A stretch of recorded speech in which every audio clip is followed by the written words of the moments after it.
Manchester City, 115 alleged breaches of financial regulations and all, have won the Premier League again. Pep Guardiola may have told us that the most valuable squad in world football were in big trouble just a few weeks ago. A state-sponsored City still managed to win their sixth title in the past 7 years. It's their fourth in a row too. That has never been done before. Not even before football was invented in 1992. It's a staggering achievement, then well worth celebrating, because the Premier League is the best league in the world. Or so we've always been told anyway. The popularity of the Premier League is a masterclass in marketing. It is a perfectly packaged product that has been successfully sold to the entire world. Rupert Murdoch's Sky played a pivotal role, elevating coverage of the game to a whole other level while at the same time bolstering the income of clubs. But so too did the authorities by almost completely eradicating the English disease. Oligarchs were identified and banned from stadiums. Lessons were also learned from the tragedy that was Hillsborough, which made it abundantly clear that grounds and the way in which they were managed on match days had to change.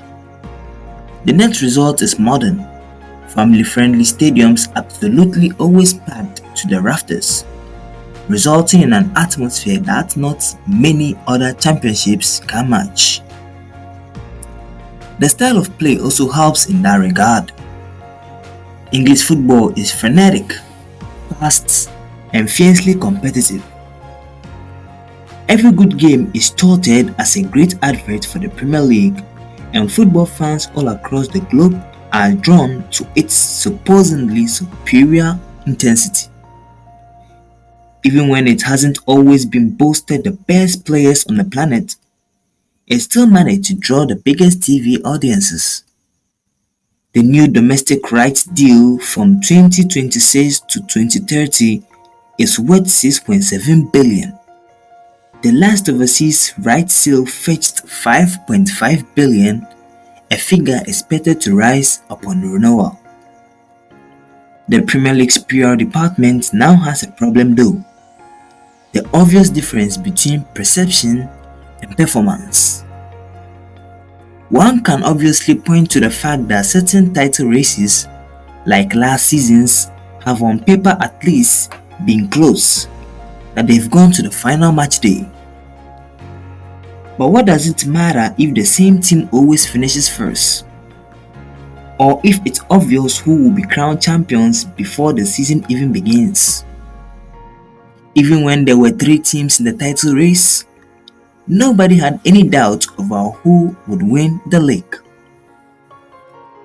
It makes a mockery of the claim that there is a big six in England when it's really City and everyone else.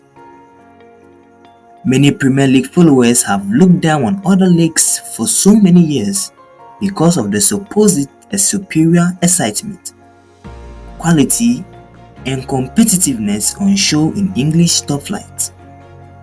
But it's actually an illusion, a figment of the collective imagination per PR. Do the other big 5 leagues have their issues? Absolutely. There is a reason why so many top continental clubs were in favor of creating the Super League. They know they can't compete with the Premier League when it comes to commerce and revenue.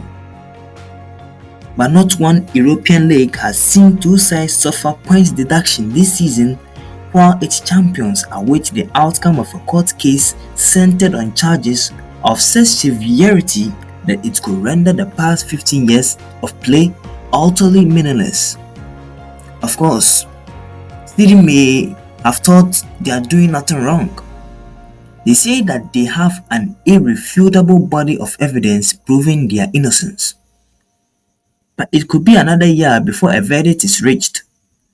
In the interim, the Premier League and its partners would try to convince their customers that this is a product worth paying for, a brand worth backing, a competition that's actually competitive.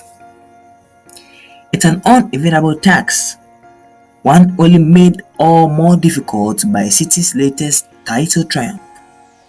Indeed, on Sunday evening, Richard Masters went to the Emirates rather than the Etihad. Not even the Premier League CEO wanted to be involved with the inevitable series celebrations. How long before the fans decide that they want nothing to do with this supposed competition too? And that's a wrap on today's Game on Dynasty, my guys. What do you make of today's video? Do you still think the Premier League is as competitive as it probably used to be? Has it always been an illusion? Let me know your thoughts in the comment section below. As always, don't forget to like, share, and subscribe to the channel for all the important updates we keep bringing up. Until we meet again, this as always is the Game on Dynasty signing off.